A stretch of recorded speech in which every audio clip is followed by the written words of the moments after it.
Welcome to our channel. Today we how to uninstall Bing bar and toolbar remnants, easy tutorial step by step clearly.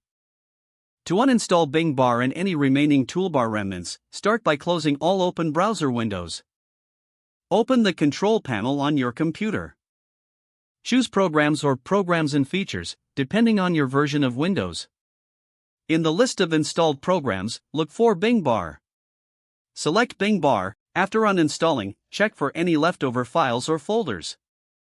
Open File Explorer and navigate to C:\program files and C:\program files, x86, Look for any folders named Bing, or if you find any, right-click the folder and choose Delete.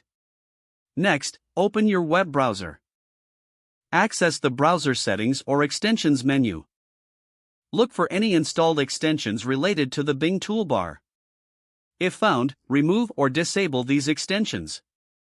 To ensure all traces are removed, clear your browser's cache and cookies. For further cleaning, run a trusted third-party uninstaller tool if necessary.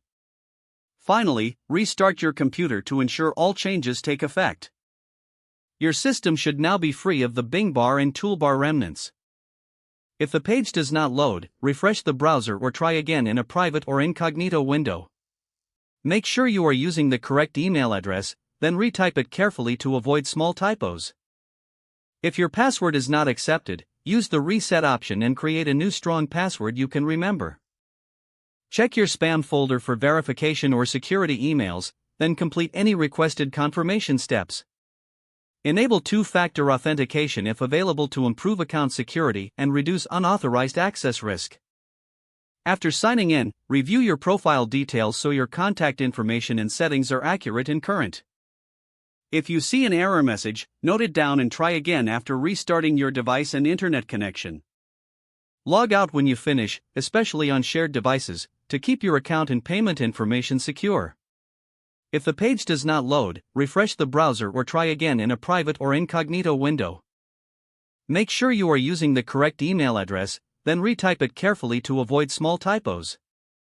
If your password is not accepted, use the reset option and create a new strong password you can remember. Check your spam folder for verification or security emails, then complete any requested confirmation steps. Enable two-factor authentication if available to improve account security and reduce unauthorized access risk. After signing in, review your profile details so your contact information and settings are accurate and current. Don't forget to like this video and subscribe to our channel for more step-by-step tech guides.